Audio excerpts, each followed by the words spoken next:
Ladies and gentlemen, friends, colleagues and listeners, here we are again. Another week has passed, and I'm not sure, Stephen, but they seem to be passing quicker this year than they did last year.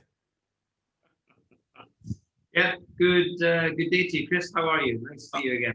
Good. But it's crazy, huh? How quickly it's going past again now. Yeah.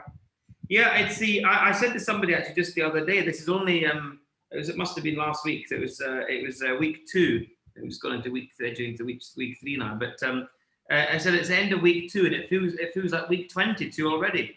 We've been extremely busy in the first 10-14 days of the year, which is a great sign. I'm hoping that's the same for others as we start to get a semblance of this industry back together again, and get the recovery back in shape with the vaccine rollout and all the other measures that are going on. But pretty terrible reading at the minute, Chris, in terms of cases and deaths and so on. Oh, it is. It's awful. Listen, I just got to say something though. You just reminded me of Billy Connolly there. He used to do a sketch where he said, you say to somebody, is it next week or the week after? And they look at their watch, or you say, oh, yeah, I'm going on holiday next month. And they always look at their watch as if it's written on their watch. And you did the same thing. I said, yeah, this week is going much quicker. It's on the watch. Brilliant. Anyhow, that's the little bit of. I guess the habit I've had for many a year, Chris. I suspect it won't go far. So well done. Thanks for pointing that out. No, that's the little bit of humour. And for those that have got, a real focus for attention to detail, and they like to look at the backdrop and everything, don't be alarmed. He's okay. But the significance of the pilot to your right at the front bottom of the screen, Stephen, we just need to clear that up before they think you're under any medication.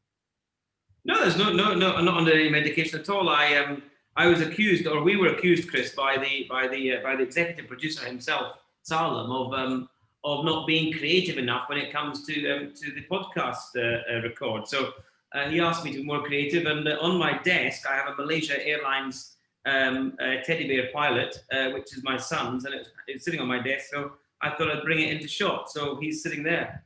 Right, fair enough. Yeah, and I've got to get myself back down the studio once I can, because this is a bit bland background. So noted, Salem, we'll try and liven it up. He must be obviously worried about the content, Steve, that he's trying to get us to put props and everything into it now. We could get the green screen. If Salem would invest in the green screen, we could all have one rather than my garden behind and your study there. We could get the green screen, and could be anything. Yeah, no, exactly. But now bringing us back down to earth very, very harshly, Steve, you're right. It's frightening now what's happened. And yeah. From as Mrs. Merkel refers to the British virus, and now we've got the Brazilian virus. I mean, it's crazy now the way things are moving. Well, isn't it interesting that Mrs. Merkel, a chancellor who is about to exit office after many years, and actually she's done a grand job in a very long tenure, I think of 15 years plus in the chancellery. Isn't it ironic that they criticised the outgoing president of the United States for calling it the China virus? Yeah. Yet Mrs. Merkel decides to call it the British virus or the UK virus. Nobody yet bats an eyelid. I do think that's rather ironic. Yeah, no, it's a shame. But it's a shame. It's a shame anybody does that. It's like when something goes wrong, you go into denial and blaming and everything else. That's what people have got to stop doing. This is fundamentally driven, Chris, at point scoring. Governments are in the game of point scoring because they want to carry favour predominantly with their electorate, the people that put them into office. Yeah. And to do so, you swing sort of one or both ways, or take the centre ground, dependent on your electorate, and you make a position. Mrs. Merkel, of course, who's about to exit stage left, has bugger all to lose now, as the outgoing president of the US does, and you've seen his actions. So I wouldn't encourage anybody, despite this is all about somebody's integrity, rather than this petty behaviour that's going on about UK virus or China virus or Brazilian virus. We have a global pandemic that we all need to knuckle down and help solve. It'll help us all get back on our feet, both the public at large, economically and socially, but also our industry more specifically. And I do think, Chris, that there is this infighting right now, particularly in Europe, where 27 member nations are fighting over vaccines and which vaccines are stored, and should it be the French or the Germans, or how many should each get? And well, thank bloody God that the Brits have got on with it and now are on course already to vaccinate 5 million people by the end of this week. Yeah. Yeah, no, it's. I just think that pettiness needs to stop. You know, nonsense this week also. Ham sandwiches being confiscated by Dutch border guards. I mean, what is this? What is this all about? Yeah, no, it's just settling down and it's people, Steve. But I think this scoring, whether it's who's got the best cleanliness or hygiene or sanitization or who gets what. Everybody should be helping everybody, especially in the same industries, to get what's best for the whole industry. Exactly. And once you've done it, be proud that you've got to a certain level, but there's no need to keep saying that you've done more than somebody else or whatever. And look, this is very topical because we've seen more and more airports and airlines, and I won't mention names, but more and more airports and airlines coming out with a COVID-19 award for a 3-star or a 4-star COVID-19 airline, or with a 5-star COVID-19 airport. That is utter bollocks. And actually what it does is it detracts from all of the good work that we're doing globally as an industry, a word that you've been using a lot around collaboration and coordination. Come on, guys, this is outrageous. And actually it's all about integrity. And at a time like this, I think we should all knuckle down together and actually, you see the success of governments when they sort of get knuckled down and work with private sector to develop these vaccines and get them rolled out and approved quickly. Yeah. We just did the same, I think, in our industry, Chris, rather than this sort of continual sort of chest puffing or ego stroking at a time that is really unhelpful. I think that would be better for everyone. Yeah, and people are starting to take notice of it as well, Steve. They're not, what's the old saying about, you can fool some of the people all of the time, but not all of the people or whatever it is. All of the time. That's right. Do you know what I mean? It's so people are starting to get frustrated now with all the negativity, with the one-upmanship, with scoring. It's not necessary. And the most important, you mentioned quite a few C's there, but the most important ones are people need to keep it simple and clear. So clarity. Then it's competent. And then if people are competent, then you've got to make sure the compliance is in place. And then you've got controls. And all this, should there be more stricter? Should people be this? Should the police? How difficult is it for people who have to impose some of these guidelines? I just cannot understand, the pressures and the troubles they must be under. And I take my hat off to them. And we had a podcast this week, myself and Solomon. We were listening to somebody talking, a young fella, a really, really nice, genuine lad. And he was saying how tough it must be to be in any senior position at the moment, because no matter what you do, you're damned.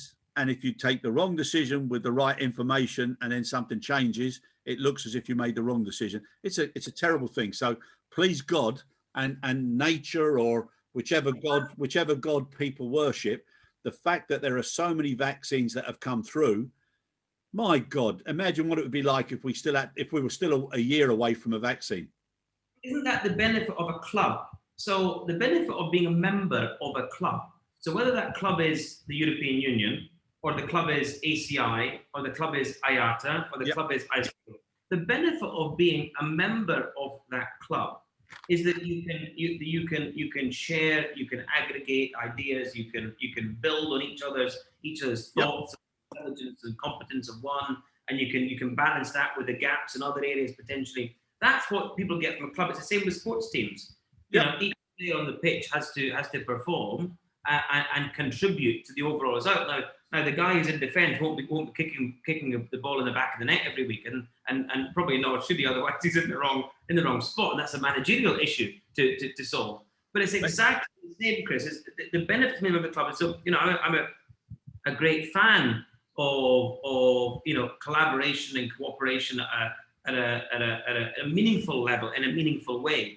And so when you still got competition, and when you've still got borders that go down even within the club members, or you've got completely different approaches from one of the 20 versus the other, or you've got airlines that are IATA, leading IATA members, board of governor members that say you must wear a mask on every flight, and then you've got other IATA members saying, oh, we're all right about masks, you don't need to bother about that. And then you've got other airlines or airports, ACI saying, no test, no entry, but others saying, oh, you're all right, come on in. Yeah. I accept that there's some governmental input here, but the governmental input, for example, whether it's at EU or WHO or whatever, I mean, we just see so much disparity. And I do think that the success is engendered, as it is on the pitch, it is through recognizing this is a team game. The results will be delivered in recognizing it's a team game. And the guy that's off the ball and not on the ball, the guy that's off the ball is as important as the guy that's on the ball. So when you've got your cases that are low in your country, it's no point, pointing at the others and saying, "Oh, look at the UK, or look at Brazil, or look at whatever." That's just sneering and unnecessarily helpful, because actually what happens is the hammer comes down, and in your market the claw comes and pulls it back up. So Yep. I mean, it's just really unhelpful. People end up with egg on their face. What customers want is confidence. What consumers want is the ability to sort of get back to a sense of normality again. And the way that we do that, I think, is through good collaboration and cooperation, whether it's at government level, civil level, or within industry. Yep. And like you said, last year was the shock waves.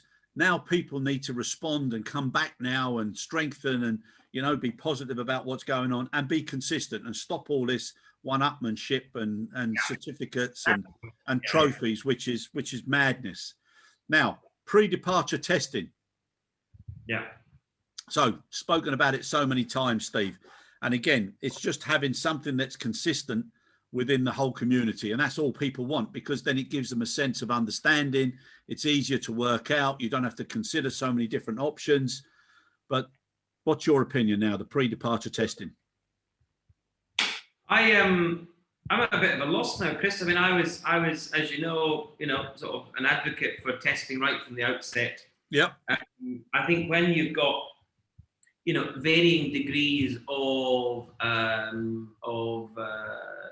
virus in the community, when you've got low levels of virus in community, testing isn't all that helpful. When you've got extremely high levels of virus in community, testing isn't all that helpful. There seems to be some level of middle ground that people far smarter than me have established. So we complained or criticised that the quarantine, the 7-day or 14-day quarantine, now it seems sometimes it's 7 days, sometimes it's 10 days, seems to change regularly depending on the minister or the government's position, which country. We argued in industry, I think, and I don't think there was any voices in industry that I had calling for quarantine. I had everybody calling for testing as a method or a lever that industry can pull to get rid of quarantine. But of course now we've got a situation whereby we were requiring to have arrivals testing in some markets, and then people sort of travel on the basis of that. They then make their arrangements on that basis. They're told that they can have a test on arrival, and it's called test to release, as in, you will get, when you get a result back, if you're negative, you're off. Yeah. If you don't have a test, you go into quarantine. Or if you test positive, obviously you're dealt with your government or public health guidelines. What's happened now, of course, is they say, "Oh well, forget all that arrival testing. Let's now what we do for departure testing." So I think industry was pushing for departure testing. The problem now, Chris, we've got is there are people now overseas in countries that travel of arrival test that now can't get a test, are now prohibited from arriving back into their own country, by the way, as citizens. This, for me, and Australia is the world's worst example of locking out your own people. That might be controversial, because the Australians that I've spoken to in Australia think it's a wonderful thing. But the Aussies that are outside, of course, say, "Oh, this is very un-Australian," which is a great term, un-Australian. When I was living in Australia, they used it a lot. It's an un-Australian thing to do, as in, this is not about, the tall poppies are cut down, everybody's equal. Well, those that are in are more equal than those that are out, it would appear. So, look, I think there is some challenges, Chris, with this. I think had we done this earlier and unilaterally, or sort of not unilaterally, done it universally, the outcomes probably would have been better. But that said, I do think the pressures now that we've seen in the last month or so, which are expected from my counts to rise through February, and it sort of get a little bit worse in some markets. I think I don't think testing necessarily is actually particularly helpful. We've got high levels of virus in community. Yeah, it's huge and it's terrible. I got to say though, my mother-in-law had her injection on Tuesday, and you know, fair play to her. She's a real soldier. Do you know what I mean? She puts up, gets on, but it's lifted her in such a lovely, positive way, and it's given her that feeling of, you know, things are going to get better. And she just looks better. She sounds better, and it's so lovely to see. Really, I heard that on there's a podcast I listened to. I generally don't listen back to this show, Chris, for obvious reason, but a little bit not sycophantic. What's the word? I can't remember what the word is, but you know what I mean. But I do listen to another podcast which is called Newscast. It used to be Exit Cast, but it's Newscast. Adam Fleming and Laura Kunsberg and their colleagues. And this week they were talking about exactly that. You know, they're in a surgery, or these GP hubs, as they're calling them in the UK. yeah. And yeah, the National Health Service and the Public Health England have done a spectacular job. I have to admit. I mean, fair play to them. They got a hell of a lot of criticism, but God, they need a lot of recognition for rolling out as many vaccines as they have done already. I think they closed it yesterday. There was 3.7 million vaccines administered. The point was, they said exactly the same, Chris, but they did remind us. They'd spoken to a couple of people there. They said, "Oh, this is great, it's fantastic. I can go offline and see my family and not feel at risk, or I can do this, and or I can go on holiday again." And actually, the government sort of were quickly to say, "Oh, look, actually, hang on a minute. This is not a get out of jail card, and it's not a silver bullet. You still have to just sort of calm down, wait for the immunity to build in your system, which happens over a period of time. Potentially, there's a second vaccine for some people. I don't know which one you have, which one doesn't, but so we have to be careful about this not being a silver bullet. It will not help our industry that quickly either. I think what will help our industry is quickly getting out of winter, which we can't do any quicker than winter exits in Europe. It's been a particularly bad winter already in Europe. I think the weather's been pretty horrendous in Europe, and therefore I think coming back into the spring, people are expecting there to be improvements generally, and I concur with that. Yeah, no, I agree. We just got to get over the next 6 weeks, 5 to 6 weeks, and then nature supports, and then the vaccines will have rolled out more. But I 100% agree with you. It's not a panacea, or it's not a magic get out of jail free card, and it shouldn't be. But what is starting to become clear for everybody is that, this isn't something now that's just going to go away. We have to learn to live with it, and the chances are there'll be either annual or regular, more inoculations, just like the flu jab. It's going to be something that people are going to have to keep on top of and be aware of. But it does give a positive indication that better things are coming. It might peter out like SARS and MERS did, Chris. Yeah, but better things are coming, and that's what people need to be aware of. Now, Steve, I'm not sure you're aware of the IATA travel pass. Do enlighten me, Chris. Right, the IATA travel pass. It's a mobile app which manages information flows around requirements for COVID-19 testing and vaccines or immunity information. And what it does is it goes onto their own device, and it's an opportunity for any governments or border agencies or whatever to be able to see what the state is. So we were talking a while back about whether or not we thought people would say no vaccine or no passport, no fly.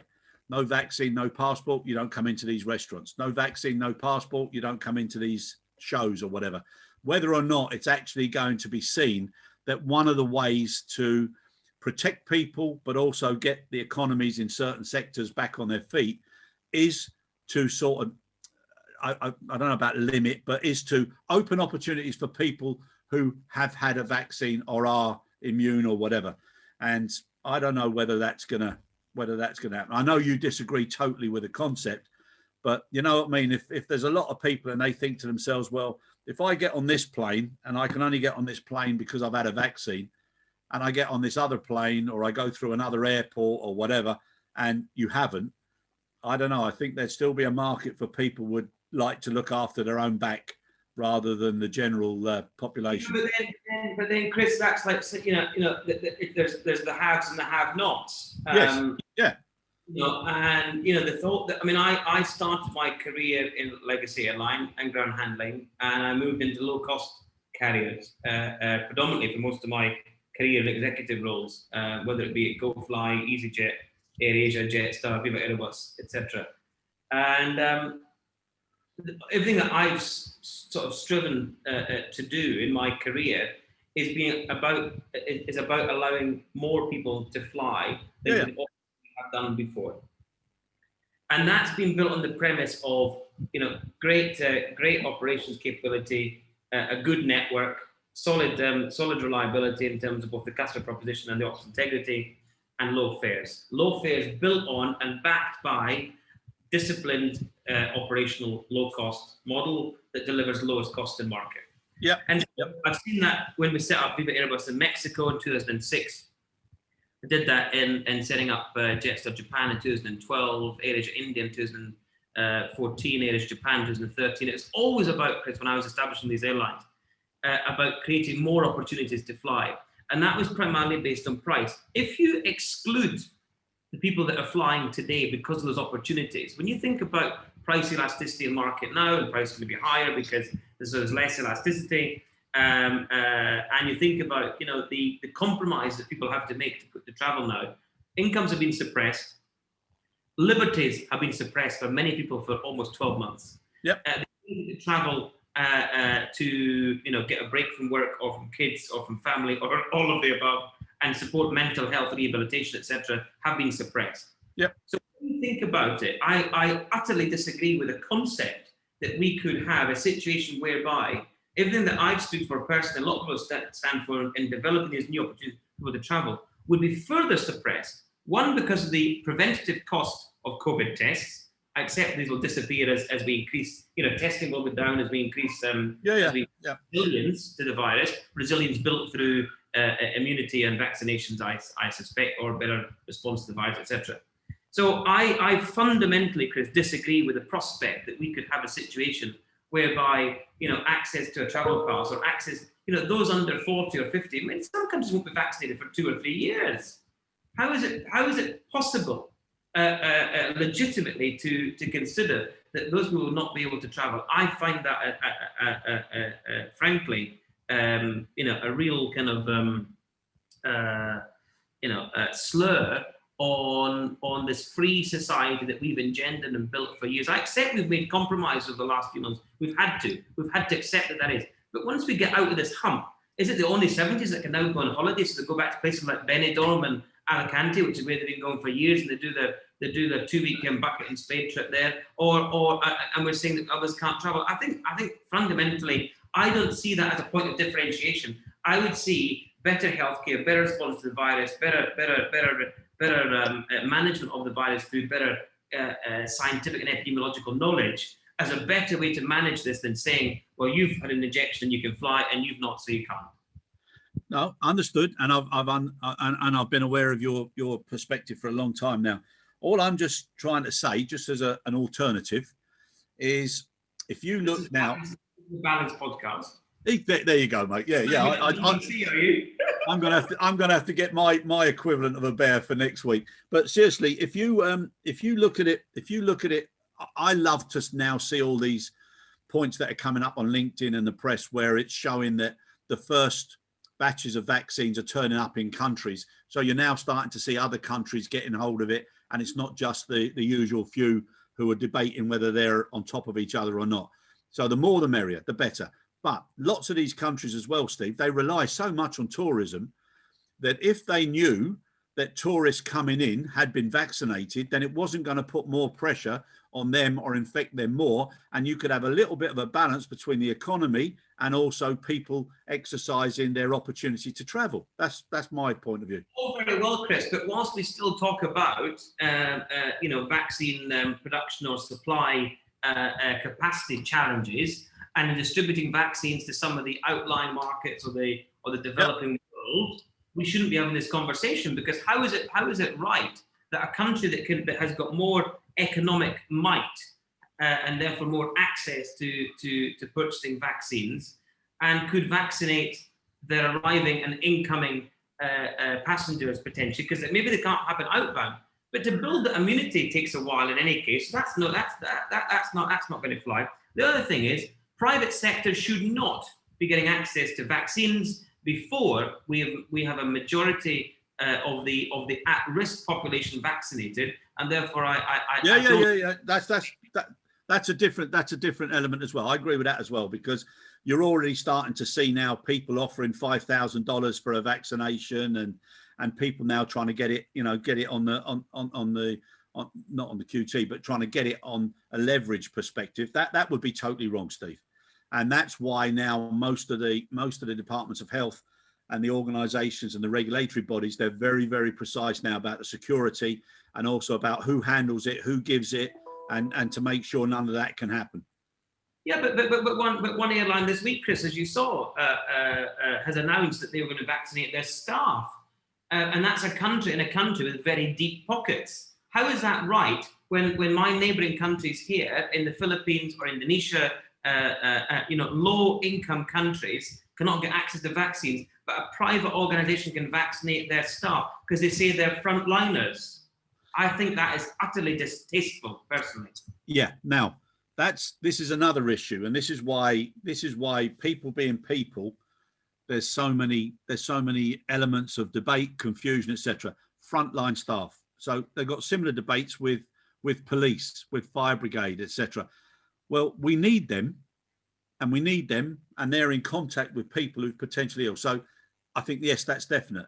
Now, on the airline side of it, and what they said as well, Steve, is that they would make it available, but it wasn't mandatory if the crew didn't wish it to be. It should not be made available, Chris. They should not. It's fundamentally wrong that vaccines are available to private organisations before they're being made to the most at-risk in society. Clear. Here's the unscrupulous behaviour of the vaccine manufacturers and that country's government. Clear. The problem or the issue is the clarification of frontline worker. An airline cabin crew member is not a frontline worker, Chris. I'm not saying they are or they're not. What I'm saying is, if they've been clarified, and then clarification in that context means that somebody has access to, if they wish, or if an organisation deems it requirement, that's the problem, Steve. Well, I think it's very. I think they're playing with semantics. I think we all know the answer. We're all trying to pretend that an airline, given their cabin crew vaccination, will help recover our industry. It will not. It will help recover that one airline that can do it, and an anti-competitive behaviour, again, potentially, that says, hang on a minute, how is it that one airline out of the globe's however hundreds of many has access to a vaccine and we don't? Yeah. So this should all be. You spoke about team and coordination, collaboration. What happened to one for all and all for one? But there, it's one and one for one. Yeah, it's all to. I don't know if you've ever. Have you ever played gin rummy? No, but I'm getting rather exercise right now, so carry on. Yeah, no, gin rummy or trumps. You know trumps, yeah? Yeah, right. Well, there's a very, very, very interesting exercise whereby you put a different set of rules for each table. You have 4 people sitting on each table, and they're told they must read the rules when they get to the table. Okay, so you issue the rules before anybody starts to play one game. And then part of the other instructions is that the loser on the table moves to the right and the winner moves to the left. So they all read the rules, but what they don't know is that there's a different set of rules for each table. So when they rotate and then they start playing in the next table, they're assuming it's their rules, but it's not. And to watch people, and the other prerequisite is they're not allowed to talk to each other. They've got to be quiet. They're not allowed to say a word. Say a word, they're out.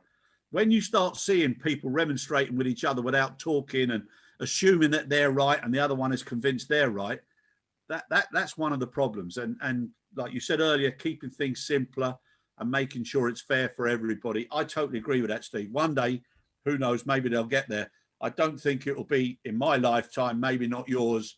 So unless the Teddy Bear Society take over and then we've got some clarity, it's going to be a debate that's going to go on and on and on. Now, just moving on, Norwegian terminating the long haul operations. I'm surprised they didn't do it sooner. Okay, and that comes back to some of the things that we've been talking about as well. Is if somebody or an organisation has got issues going into a major crisis, those issues aren't going to go away during the crisis. Well, they'll be amplified. I mean, that airline, was operating at a loss for many years, was distorting the market in terms of competition and fares in the market. Yeah. And whilst it gave some of the incumbents a good run for their money, it was frankly unsustainable. And I'm amazed that the board, who have got fiduciary responsibilities to the only to the company, but to the registrar of companies, allowed it to continue for as long as they did. I mean, frankly, the airline was insolvent for many years. Yeah, I don't know. Maybe there should be more or better sustainability criteria that people have to comply with. Who knows? But that's another issue for the future. Well, big loss to Gatwick again. Big loss to some of these small regional ports in the US where they were operating. Not regional, but I mean smaller. Yeah. Airports. I mean, sad day. But they've not been operating for I think nearly a year almost now. In any case, they stopped operations fairly early on, and they probably should have stopped before that. But nonetheless, I'm sure, some of the slots at Gatwick, I'm sure Mr. Varady and others will be sniffing around looking for what capacity, what slots they can pick up and going into the summer 21, Northern Summer 21 schedule season. Yeah, which is good. I mean, I don't know if you've seen the reports from TUI and some of the others saying how optimistic people are now that they've seen the vaccine start to roll out, and the percentage of bookings for mid to late summer have gone through the roof. Yeah, I think we said this before Christmas, Chris. I was talking to one of the C-level exec, one of the large European airlines before Christmas, and he said exactly that. He said, summer 21 is going gangbusters already. Much, in terms of forward booking demand, it's pretty decent, pretty strong. I think what will hurt, of course, is these months, January, February, March, will be pretty ugly for everybody. Yeah, exactly. Of course, we've got the best snow season in Europe that we've had for years, and I can't get there, and many other keen skiers can't get there either. There's all this beautiful snow, and there's not a lift. There's not a lift running in sight. That's again nature taking a breath and re-energizing itself. Now, just before we finish, another couple of issues: data breaches. Cybersecurity is very important, because we're talking about a crisis that affects people's health, and who knows, another major crisis or outburst could be to do with data breaches. The people are being so creative; it's incredible now, and also the standards that you work with. So there's been a lot of discussion about refunds survey, and people remembering what happened in the bad times. And I know you've said this from the very beginning, but it's something that people should be aware of, and customers as well. Just because something might be very, very attractive, they should always remember how they were treated when they needed an organisation, and not just because of what an organisation does, subject to the climate of the economy. You've said that many times, Chris. My response to that is you live by the sword and you die by the sword. If one is prepared to use the sword, then one should be prepared to die by that very sword. My point and my view on this is very simple, because it is a difficult set of circumstances that have encumbered our airlines, and therefore you understand their reluctance to be upfront with offering cash refunds, because that might well be the only income that they've had will generate for some time. So I understand there's been a slow burn on refunds, and some airlines have acted very, very quickly, and that's those probably with the deeper pockets. Yeah. Been able to respond quickly, and people have said, "Well, actually, that's pretty good. Yeah, I remember that now." Or they've been really proactive and offered travel vouchers and said, "You travel voucher unlimited, use it for what you like." They've not been tight or under restrictions like some carriers. Exactly. But the one thing I would say is the one thing I find really rather distasteful is airlines putting on advanced schedules, or airlines doing a lot of promo activity and sale activity in, for example, the months of January and February, just as we come out. Yeah. Where they know that the virus is picking up already, and you see these flash sales or these bursts. Yeah. It's wrong. 24-hour sales, 10 euros a pop or 50 ringgit a seat or whatever it might well be, and there's no hope in hell's chance that you'll be able to fly because the country's still in lockdown and will still be. Yep.